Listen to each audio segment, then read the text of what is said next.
አሰላሙ አለይኩም ወራህመቱላሂ ወበረካቱ። ውድና የተከበራችሁ የተወደዳችሁ የሉሻ ቤተሰቦች እንደምን አላችሁ? እንደምን ቆያችሁ? እንደምን ሰነበታችሁ? ከኔ ጋር አልሐምዱሊላህ ረብል ዓለሚን ሁሉ መልካም፣ ሁሉ ሰላም ነው። ለዚህ ዩቲዩብ ቻናል አዲስ የሆናችሁ ላይክ እና ሼር፣ ሰብስክራይብ እያደረጋችሁ ቤተሰብ እንድትሆኑ በትህትና ጠይቃለሁ። ከቆይታዎች በኋላ ደግሞ ኢንሻአላህ በአረበኛ ትምህርታችን እንገናኛለን ማለት ነው። በሉሉ ሸቃሊት ዩቲዩብ ቻናል ላይ ኢንሻአላህ ካላህ ጋር ማለት ነው። እንግዲህ ለዚህ ዩቲዩብ ቻናል አዲስ የሆናችሁ ላይክ ሼር ሰብስክራይብ ማድረጋችሁን እንዳትረሱ። ትናንትና መዳሟ ስልኳን አስራባት ሪከርድ ወደ እኔ ልካ ተርጉሚልኝ እንዳለች ነግሬያችኋለሁ። ብዙዎቻችሁ ብዙ ጥሩ የሆነ አስተያየት ሰጥታችሁኛል። ከልብ አመሰግናለሁ። ሁላችንም ማሽቃበጥም አይጠበቅብንም። ምንድነው ምንም ያለችው ነገር የለም። አንቺ ምን ፈልገሽ ነው እኔ ጋር ያመጣሽው ነው ያልኳት ማለት ነው። ልጅቷ በጣም ልቧ ንጹህ ነው። በጣም ከሚባለው በላይ ልጅቷ በጣም ጥሩ ልጅ ናት ብዬ መለስኩላት። ልጅቷም ደግሞ ሀቂቃዋና እውነታዋ ደግሞ በጣም ጥሩ ልጅ ስለነበረች ነውና ብዙዎቻችሁ ትማሩበታላችሁ ብዬ ተስፋ አደርጋለሁ። ኢንሻአላህ ተጠንቀቁ። አላህ ይጠብቃችሁ። ያው የሰው ቤት አይደለ? የሰው ቤት ሲሆን እንደ ወንጀለኛ ሁሉን ነገር ተጠንቅቀን ነው። አገራችን አይደለም። ያው ይሄንን ነገር ደግሞ ያው ራሳችንን ማሳመን አለብን ማለት ነው። እና እህቶቼ አላህ ይጠብቃችሁ። ዛሬ ደግሞ እጅግ በጣም ለእናንተ ይጠቅማል ብዬ ያሰብኩትን ነገር ነው ይዤላችሁ የመጣሁትኝ። ሼር አድርጉላቸው ማለት ነው። ዛሬ ተኮንትራት እየጠፋችሁ ወይም ደግሞ ደሞዝ ሳትቀበሉ ወጣችሁ ይሄን ነገር አድርጋችሁ ራሳችሁን ችግር ውስጥ እንዳትከቱ። ምናልባትም የ5 ወር የ4 ወር የ6 ወር ደሞዝ ጥላችሁ ልትወጡ ትችላላችሁ። ተናዳችሁ ተበሳጭታችሁ ልትወጡ ትችላላችሁ። ከዛ ከወጣችሁ በኋላ እሷ ጋር ደውላችሁ መዳማችሁ ጋር ደውላችሁ ደሞዜን እንደዚህ ካላችሁ እናንተን ችግር ውስጥ ልትከታችሁ ትችላለች። ከዛ ቤት ከወጣችሁ ወጣችሁ ነው። እነሱን መክሰስ አትችሉም። እነሱን ደሞዜን ማለት አትችሉም። ምክንያቱም ወጣችኋል ከዛ ቤት። ገባችሁ? ከዛ ቤት ወጣችኋል። ነገር ግን ከዛ ቤት ባትወጡ ኖሮ በህግም በምንም ተከራክራችሁ ሀቃችሁን ማግኘት ትችሉ ነበረ። ነገር ግን በቃ እኔ ወጥቻለሁ ብላችሁ ራሳችሁን አሳምናችሁ ደሞዝ አይሰጠኝም ደሞዝ ልትሰጠኝ አትችልም ብላችሁ ራሳችሁን አሳምናችሁ ከወጣችሁ መቃ ሰጥ ለጥ ብላችሁ ወጣችሁ ውጭ ላይ መስራት ያለባችሁ ማለት ነው። ምክንያቱም ምናልባት እቺ ሴትዮ ሰርቃኛለች፣ እንዲህ አርጋኛለች፣ እንዲህ ብላለች ብላ ከስ ልታስቀምጥባችሁ ትችላለች። አንዳንዶቹ ክፉ እንትኖች መዳሞች እንደዛ ያደርጋሉ፣ በጣም ሲናደዱ ክፉዎች ምናምን ማለት ነው። አብዛኞቹ ግን ማሻአላ ተበረከላ ምንም አይነት ክስ አያስቀም። ነገር ግን አለብኝ ማለቱ አይከፋም። ከዛ ቤት ከወጣችሁ ወጣችሁ ነው። እዛ እሷ ጋር ደወላችሁ ማለት ነይ ውሰጂኝ ወይ ደግሞ ነይ አስይዥኝ እያላችሁ ራሳችሁን ችግር ውስጥ እየከተታችሁ ነው ማለት ነው። እናንተ ከዛ ቤት ውስጥ ከወጣችሁ አለቀ፣ ወጣችሁ። ካልሆነ ግን እሷ ጋር የምትደውሉ ከሆነ በስልካችሁ ቀጥታ ያላችሁበት ቦታ መታወቅ ይችላል። በቀጥታ እናንተን ለማስያዝ ጊዜም ሰዓትም አይፈጅባትም ማለት ነው። ስለዚህ ተጠንቀቁ። ትታችሁ የወጣችሁትን ትታችሁት በቃ ደሞዝ አይሰጠኝም ብላችሁ ትታችሁት የወጣችሁትን ነገር በቃ እርሱትና አላችሁበት ቦታ ላይ ጠንክር ብላችሁ ጎብዛችሁ ስራችሁን ቀጥሉ። ካለዛ ግን በገዛ እጃችሁ ራሳችሁን ችግር ውስጥ ነው የምትከቱት። በጭራሽ እንዳትደውሉ። ደሞዜ ብሬ ምናምን እንደዛ የሚባል ነገር አይሰራም። ተወጣችሁ ወጥቼ ውጭ ላይ ሆኜ እሷን ከስሼ እንዲህ ላለሁ ደሞዜን አገኛለሁ አይባልም። ወጥታችሁ ህገወጥነትን መርጣችኋል። ማንም ሰው ደግሞ ህገወጥነትን አይመርጥም። ህገወጥነትን የሚመርጠው በጣም የተቸገረ በደሞዝ ጉዳይ ላይ በተለይ እንደዚሁም ደግሞ በምግብ ጉዳይ ላይ በጾታዊ ትንኮሳ ላይ የተቸገረን ሰው ነው ህገወጥን የሚመርጠው። ገባችሁ? ህገወጥን የሚመርጠው ጾታዊ ትንኮሳ እንኳን ከተደረገባችሁ ቀጥታ ፖሊስ ጋር ነው መሄድ ያለባችሁ። ቀጥታ መክሰስ ነው ያለባችሁ። ተመርምራችሁ የዚህ ሀገር ህግ ታውቁታላችሁ። እንዲህ ማንቀርታቸውን ይዞ ነው ለእናንተ ካሳ የሚያሰጣችሁ። ወንጀሉ ቀላል አይደለም። ወንጀሉ በጣም ከባድ ነው። ያ የሚሆነው ግን እናንተ በደንብ ተጣርታችሁ ነው። ከ2 ቀን በፊት ነው ከስንት ቀን በፊት አንዲት ልጅ ተደፍሬያለሁ ብላ መጣች። ዛሬ ነው ትናንትና መሰለኝ ተደፍሬያለሁ ብላ መጣች። እርዱኝ፣ በገንዘብ ያላችሁ በገንዘብ፣ በእውቀት ያላችሁ በእውቀት እርዱኝ አለች። እሺ አንድ ጊዜ ነው የተደፈርሽው ተባለች። አንድ ጊዜ አይደለም አለች። በተደጋጋሚ ነው፣ ግን ውጭ ነው የምትሰራው። በእርግጠኝነት ፊት ካልሰጣችኋቸውና እንትን ታላላችኋቸው አረቦች በተፈጥሯቸው ፈሪ ናቸው። ዝንብሽን እሺ አይሉትም። ፊት ካልሰጠሻቸው ብታጭ መከንሳ አታጭም።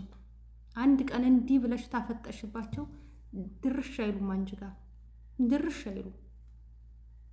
አንድ ቀን በሆነ ነገር ካስፈራራሻቸው፣ አንድ ቀን ፊትሽን እንዲብልልቅ ካደረግሽባቸው አንቺ ጋር ድርሽ አይሉም። ይሄ ዝም ብሎ እኔ አላውቅም። አንዳንድ እህቶች በራሳቸው ፍላጎት ያደርጉና ከዛም በኋላ የሚረዳቸው ሲያጡ ዓለም ቅልጥ ስትልባቸው መጥተው ምን ይላሉ? መጥተው እርዱኝ ይላሉ። ወደ ህግ ጋር ነው እንጂ ይሄ የክብር ጉዳይ ነው።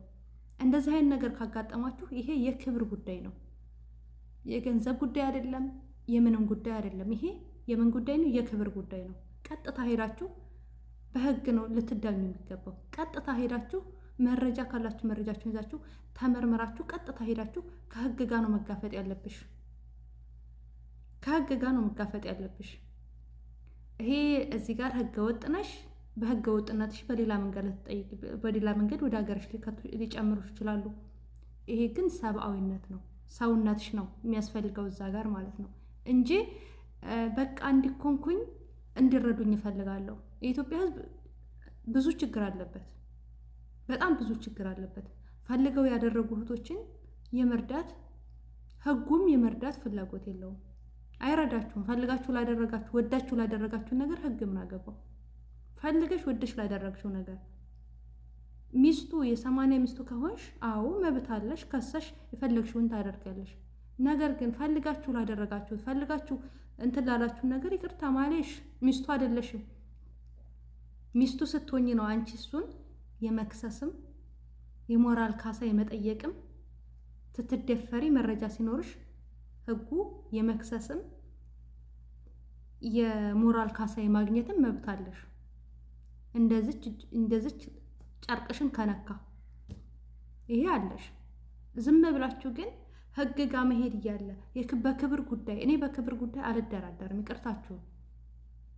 ህግ ጋር መሄድ እያለ ወይም ደግሞ ህግ ጋር የምደርስበትን መንገድ አመቻቹልኝ፣ እገዙኝ፣ ኤምባሲው ድጋፍ እንዲያደርግልኝ ይፈልጋለሁ፣ ይገዘኝ ማለት እያለ ሚዲያ ላይ መጥቶ እንደዚህ እኮኛለሁኝ፣ እንደዚህ ተደጋጋሚ አድርጋለሁኝ፣ አስፈራርቶኛል፣ እንዲህ ብሎኛል፣ እንደዚህ የሚባል ነገር አይሰራም።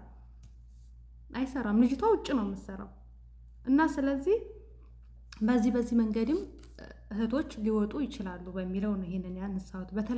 በተለያዩ ችግሮች ሰዎች ከኮንትራት ይወጣሉ፣ እህቶች በተለያዩ ችግሮች ይወጣሉ እና ስለዚህ በዚህ በተለያየ ችግር ወጥታችሁ ህገወጥነትን መርጣችሁ እናንተ መልሳችሁ ደውላችሁ ደሞዜን አንጭ ብትሉ የማይሆን ነገር ነው። ራሳችሁን ነው ችግር ውስጥ የምትካቱት። ለምን? እሷ አይመለከታትማ፣ የሚመለከታት ነገር የለም። እንኳን ደህና መጣሽ ነው የምትልሽ። እንኳን ደህና መጣሽ፣ አናደሽ ነበር፣ አቃጥለሽ ነበረ፣ ስለዚህ በቃልሻለሁ ነው የምትልሽ። ስለዚህ እንደዚህ አይነት ነገርን በጭራሽ እንዳታደርጉት። አላህ ይገዛችሁ።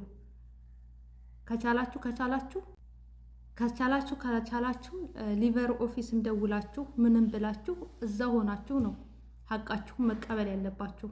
ካልሆነ ግን ከወጣችሁ ወጣችሁ ነው። የተለያየ ችግር ነው ያለው በአሁን ሰዓት ላይ። ችግሮች በጣም ብዙዎች ናቸው። ብቻ አልሐምዱሊላህ አላህ ይገዛችሁ እህቶቼ። ኢንሻአላህ በሌላ ቪዲዮ ደግሞ ተመልሰን እንገናኛለን፣ ሁላችሁንም ማለት ነው። አንዳንድ ጊዜ ደግሞ ስትወጡ የሆነ ክስ የሚያስቀምጡባችሁን ሰዎች ሰዓብ ነው።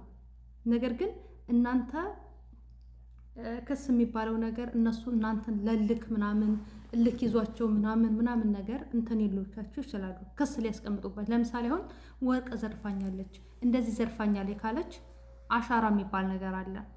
በአሻራ ይረጋገጣል።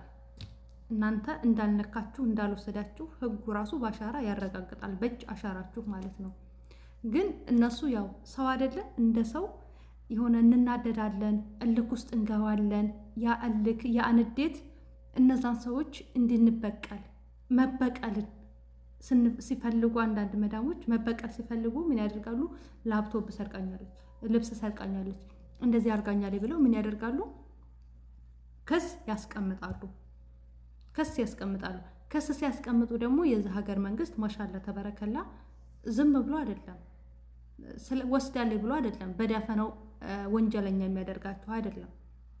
ይጣራል ወንጀሉ፣ አሻራችሁ ይታያል። ከዛም በኋላ ነው የሚወስነው ማለት ነው። እና ይሄ ውጣ ውረድ ይኖረዋል፣ የተወሰነ ውጣ ውረድ ይኖረዋል።